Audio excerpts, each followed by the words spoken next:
বন্ধুগণ নমস্কার, welcome to Sitanshu global politics channel. আমি শীতাংশু বলছি।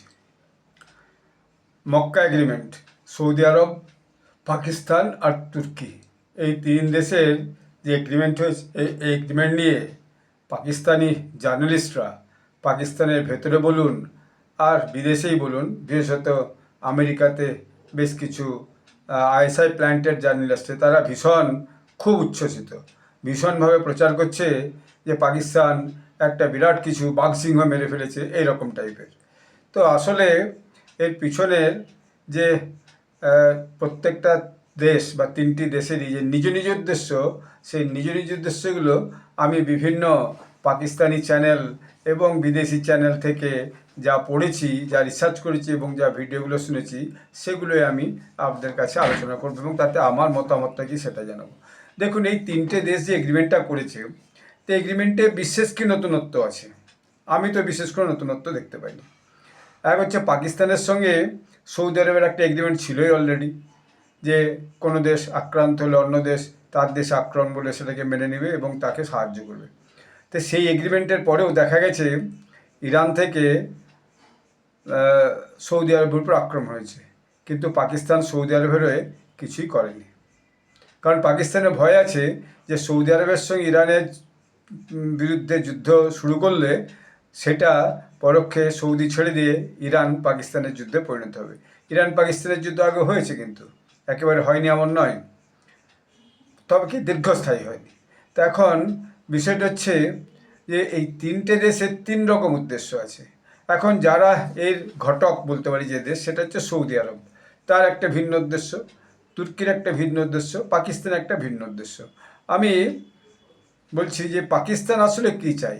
পাকিস্তান যে তুর্কিকে ইনক্লুড করেছে এর বেশি তো আর কিছু হয়নি। তুর্কি পাকিস্তানকে সাহায্য করেছে যখন ভারতের সঙ্গে অপারেশন সিন্ধুর যুদ্ধটা হয়, আজারবাইজানও সমর্থন করেছে, চীনও খানিক সমর্থন করেছে, কিন্তু এর বাইরে তুর্কির সাথে পাকিস্তানের বিশেষ কোনো সম্পর্ক কিন্তু নাই।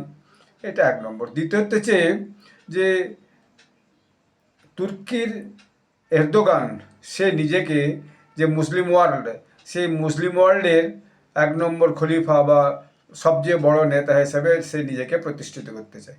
এটা তার দীর্ঘদিনের স্বপ্ন। সে বিভিন্ন সময় তার ইতিউতি, তার যে বিভিন্ন ভাষণ বা বক্তব্য, তাতে কিন্তু সে বলেছে, তুর্কির যিনি প্রধান এরদোগান। তো ফলে তার এইটা একটা বড় উদ্দেশ্য। দ্বিতীয়ত, সৌদি আরব থেকে যদি অতিরিক্ত কিছু টাকা পাওয়া যায়, সেটা তার একটা লাভ হবে। এর বাইরে তার তো ন্যাটোতে অলরেডি তার সদস্য হিসাবে তার তো নিরাপত্তা ব্যবস্থা আছেই, কিন্তু তবুও সে কি নিজের নিরাপত্তাহীনতায় ভুগছে, সেটা হচ্ছে প্রশ্ন। তুর্কির সেরকম নিরাপত্তাহীনতার কোনো কারণ কিন্তু নাই। তবে যদি তাও ইসরায়েলের থেকে নিরাপত্তাহীনতায় ভোগে, তাহলে সেটা তুর্কির ব্যাপার, কারণ তুর্কির সঙ্গে ইসরায়েল সহজে যুদ্ধ করতে যাবে না, এটা খুব পরিষ্কার কথা।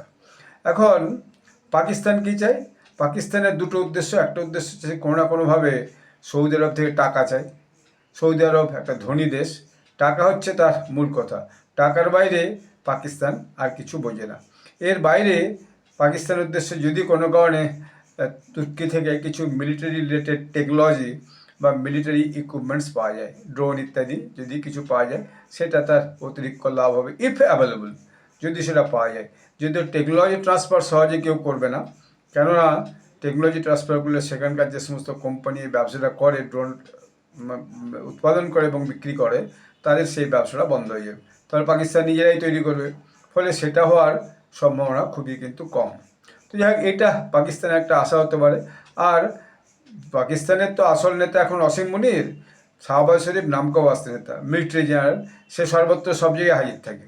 তো এই যে মিলিটারি জেনারেল অসীম মুনির, তারও একটা মনের ইচ্ছা আছে যে সে কীভাবে ওই যে মুসলিম ওয়ার্ল্ড যে দেশগুলো আছে, সেই দেশগুলো যদি তার পরমাণু শক্তি বলে, তার যদি নেতা বনে যায়, তাহলে তার লাভ হবে কি, সে বিভিন্ন দেশ থেকে পাকিস্তান পয়সা উসুল করতে পারবে, চাঁদা তুলতে পারবে, যে আমি তো আপনাদেরকে একটা পরমাণু আমব্রেলা দিচ্ছি, তো ফলে আপনারা আমাকে টাকা দিন। এটা তাদের মেন উদ্দেশ্য। কারণ পাকিস্তানের আর্থিক অবস্থা অত্যন্ত খারাপ। সারা দেশটা বিভিন্নভাবে বিচ্ছিন্নতাবাদী আন্দোলনে একদম ভীষণভাবে জরাজীর্ণ যাকে বলে। আর্থিক অবস্থার মানে দীনতার কোনো শেষ নাই। সর্বত্র সব জায়গায় সেই যাকে বলে ভিক্ষার কোটরানি পাকিস্তান কিন্তু ঘুরছে। কিন্তু নিজেদের দেশের উন্নয়নে তাদের নিজেদের কোনো তাগিদ, আন্তরিক তাগিদ কিন্তু আসলে নাই। সবার কাছ থেকে চেয়ে চিন্তে আর ধার নিয়ে কীভাবে কোনোভাবে স্টপ গ্যাপ ম্যানেজমেন্টের মতো দেশটাকে চালানো যায়, এটা হচ্ছে তার উদ্দেশ্য। আর টার্কি সে কী চায়? টার্কি ভাবছে যে আমি তো একটা লিডার হতে চাই, তো এটা তো আমার একটা ফার্স্ট পদক্ষেপ। তার বাদ দিয়ে সাইপ্রাস ইস্যুতে সে একটা প্রেসার ক্রিয়েট করতে চায়। কারণ সাইপ্রাসের একটা বড় অংশ টার্কি দখল করে গেছে এবং সেই অংশটা সাইপ্রাসের যে সরকার তার সঙ্গে তাদের একটা ঠান্ডা লড়াই অবশ্যই লেগে আছে।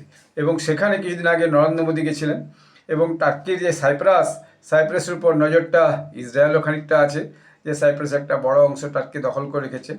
ফলে পরোক্ষে এই চুক্তির মধ্য দিয়ে যদি ভারতের উপর একটা অন্যরকমের প্রেশার তৈরি করা যায়, এইটা একটা তার উদ্দেশ্য আছে টার্কির। এর বাইরে তার বিশেষ কোনো উদ্দেশ্য আছে বলে মনে হয় না। এবং ইসরায়েল তাকে আক্রমণ করবে এটা কেউ কোনো সূত্র থেকে প্রচার করছে, সেইভাবে সে বোধহয় এরকম একটা জোটে এসেছে। আমি তো এটা বিশ্বাস করি না। এটা একটা অলীক কল্পনা মাত্র। এরা বাড়িয়ে চাড়িয়ে দেখানোর চেষ্টা করছে যে পাকিস্তান একটা বিরাট কিছু করে বসেছে। এখন সৌদি আরব কী চায়? Saudi Arab wants to make an alternative arrangement apart from US.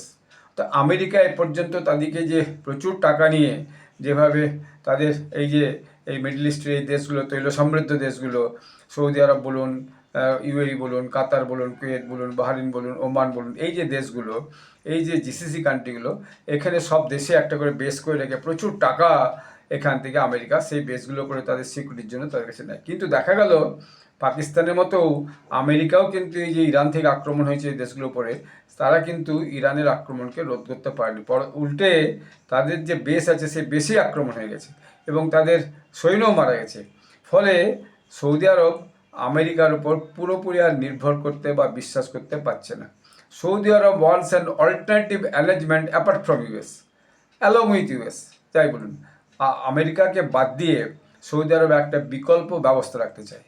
আর অথবা আমেরিকা থাকবে তা সত্ত্বেও আরেকটা বিকল্প ব্যবস্থা এখানে থাকলো, এইটা সৌদি আরব চায়। আর অ্যাজ ইউজুয়াল এই যে ইসলামিক কান্ট্রির যে নেতা, এখন বলা হয় সৌদি আরবই নেতা পরোক্ষে, কেউ বলুক আর না বলুক, অর্থের বলে, তার যে আয়তনের বলে এবং তার যে তৈল সমৃদ্ধতা তার বলে সৌদি আরবই পরোক্ষে নেতা। তার থেকে বড় কথা হচ্ছে সৌদি আরব হচ্ছে যে মুসলিমদের দুটো ধর্মস্থান আছে।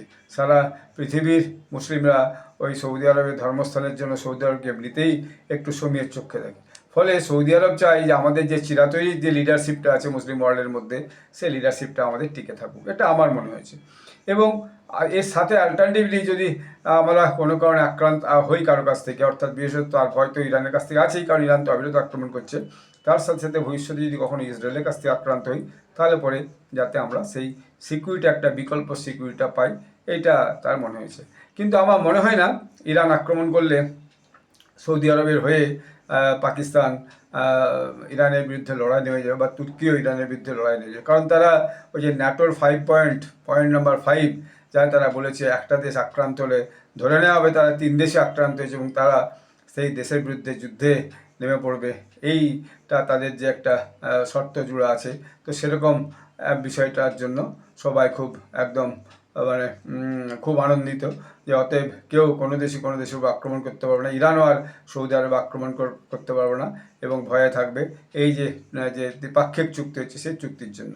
কিন্তু এর মধ্যেই শোনা যাচ্ছে একটা খবরে যে এর মধ্যেই হুথি নাকি আক্রমণ করেছে সৌদি আরবের একটা অংশে এবং বেশ কয়েকজন নাকি মারাও গেছে।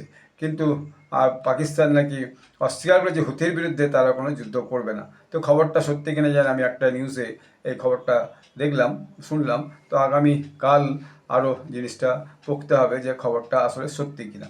তো সেটা যদি হয় তাহলে পরে কিন্তু দেখা যাবে এখন থেকেই যে এই এগ্রিমেন্ট হয়েছে সেই এগ্রিমেন্টের যে সারবত্তা, সে সারবত্তার কোনো কিন্তু মূল্য নাই। আর as far as Israel is concerned, ইসরায়েলের কাছে সবচেয়ে বড় শত্রু হচ্ছে ইরান, সেটা ইসরায়েল প্রমাণ করে দিয়েছে। আর ইরানের সঙ্গে লড়াই শুরু করার পর ইসরায়েল বুঝে নিয়েছে যে আমার আর দরকার নেই, আমেরিকাই এখন ইরানের সঙ্গে যে নিজেরা শেষ হোক আর ইরানকে শেষ করুক, আমেরিকায় লড়ে যাবে, আমরা এরপরে পিছনে থাকলে হলো। আর তারপরে দ্বিতীয় শত্রু ইসরায়েল হচ্ছে হিজবুল্লাহ।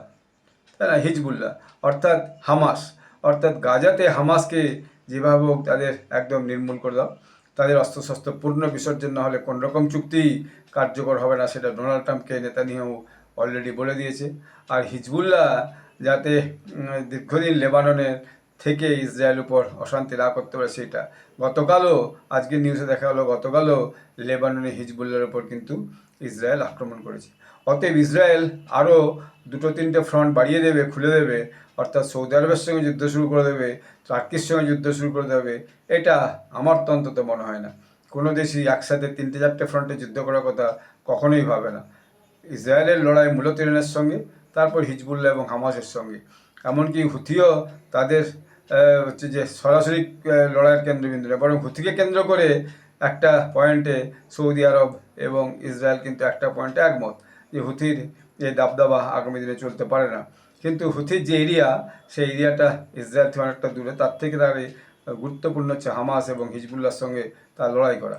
ফলে যারা এখন এটাকে নিয়ে বিরাট বাড়চাড় করে প্রচার করছে, পাকিস্তানি জার্নালিস্টরা এবং পাকিস্তানের মদতপুষ্ট জার্নালিস্টরা, সেটা ইউটিউবে বলুন বা হচ্ছে কি যে এমনি মেন স্ট্রিম মিডিয়াতে বলুন, এটা এদের ন্যারেটিভটাকে সারা পৃথিবীব্যাপী প্রচার করা যে পাকিস্তান এখন ভয়ানক স্ট্রং, পাকিস্তান এখন ভয়ানক স্ট্রং, এখন আর পাকিস্তানের কোনো ভয় নেই, এরকম একটা পাকিস্তান থেকে এই ন্যারেটিভটা চালাচ্ছে। কিন্তু তুর্কি বা সৌদি আরব এটাকে এত বাড়চড় করে এরকম কোনো ন্যারেটিভ কিন্তু চালাচ্ছে না, এইটা পরিষ্কার কথা।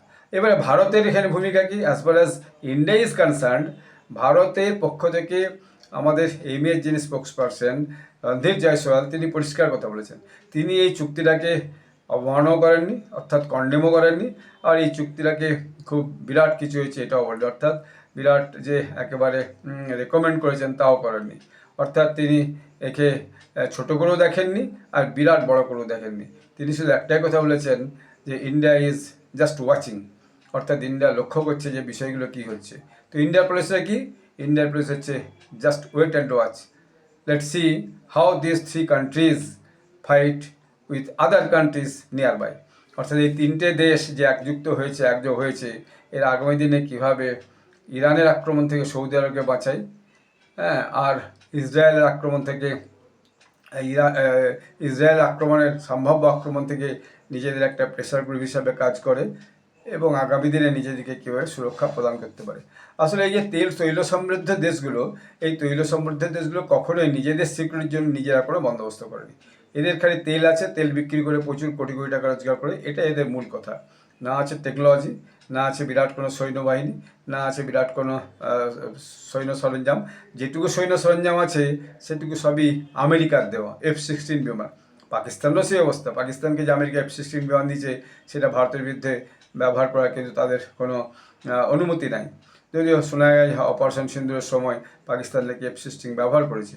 অতএব পাকিস্তান বলুন আর আপনার সৌদি আরব বলুন, এদের কিন্তু মূল যে শক্তি, সেই মূল শক্তিটা সব মিলিয়ে মানে নৌশক্তি বলুন, আকাশ শক্তি বলুন বা যে পদাতিক শক্তি বলুন, সব মিলিয়ে সৌদি আরব বা এই যে ইউরোপ, এই যে তৈল সমৃদ্ধ দেশগুলোর কিন্তু নিজস্ব কোনো সেরকম কোনো বিশেষ সৈন্য সক্ষমতা নাই। সেই জন্যই এরা বুঝতে পারছে যে আগামী দিনে এরকম একটা অবস্থায় না চলে অন্তত কিছু দেশের সঙ্গে, কয়েকটা দেশের সঙ্গে চুক্তি করে নিয়ে যদি নিজেদের একটা সক্ষমতা বাড়ানো যায় বা একটা প্রেশার গ্রুপ ক্রিয়েট করা যায় যে অন্য কোনো দেশ সৌদি আরবে আক্রমণ করতে পারবে না। তবে হ্যাঁ, এর সঙ্গে যদি আগামী দিনে অন্যান্য যে দেশগুলো, সেই দেশগুলো যোগদান করে, সেক্ষেত্রে একটা অন্যরকম। তবে ইউনাইটেড আরব আমিরেটস, আবুধাবি বা দুবাই যোগদান করবে বলে মনে হয় না, কারণ তার সঙ্গে অলরেডি ইসরায়েল এবং ভারতের একটা ভালো সম্পর্ক আছে। আর এর মধ্যেই যে বাহারিন, কুয়েত, কাতার, এরা যে যোগদান করবে তার কোনো সংকেত এখনো পর্যন্ত দেয়নি। ফলে যারা পাকিস্তানি জার্নালিস্ট, যারা এটাকে বিরাট বাড়চাড় করে প্রচার করছে, তাদের এতে বিরাট কিছু আনন্দিত হওয়ার কোনো কারণ নেই। নিজেদের মধ্যে সদ্ভাবটা রাখতে পারলেই ভালো, সেটাই কতদিন নিজেরা ধরে রাখতে পারবে সেটাই বড় মুশকিল। নিজেদের যে দেশগুলো, সেই দেশের মধ্যে ক্রমাগত অবিরত নিজেদের মধ্যে লড়াই লেগে আছে। বিভিন্ন দেশে নিজেদের এক দল আরেক দল গৃহযুদ্ধের মতো পরিস্থিতি তৈরি হয়ে আছে। তো সেরকম একটা পরিস্থিতির মধ্যে যে এই তিন দেশ একজন আরেকজনকে বিরাট লাভবান করতে পারবে আগামী দিনে, আমার তো মনে হয় না। খুব অল্প সময়ের মধ্যেই এটা নিশ্চিত প্রমাণিত হয়ে যাবে যে আসলে এই মক্কা চুক্তির সারবত্তা তেমন কিছু নেই এবং এই চুক্তি আগামী দিনে বিশেষ কিছু কার্যকরী হবে বলে তো আমার অন্তত মনে হয় না। ঠিক আছে, আমাদেরকে অপেক্ষা করতে, আমরা দেখি আগামী দিনের কী ফলটা হয়। আপনারা আমার চ্যানেলটি সাবস্ক্রাইব করবেন, ভিডিওটি লাইক করবেন, আপনাদের কমেন্ট করে মতামত জানাবেন। আর সকলে ভালো থাকবেন। ধন্যবাদ, নমস্কার, বন্দে মাতরম, জয় হিন্দ।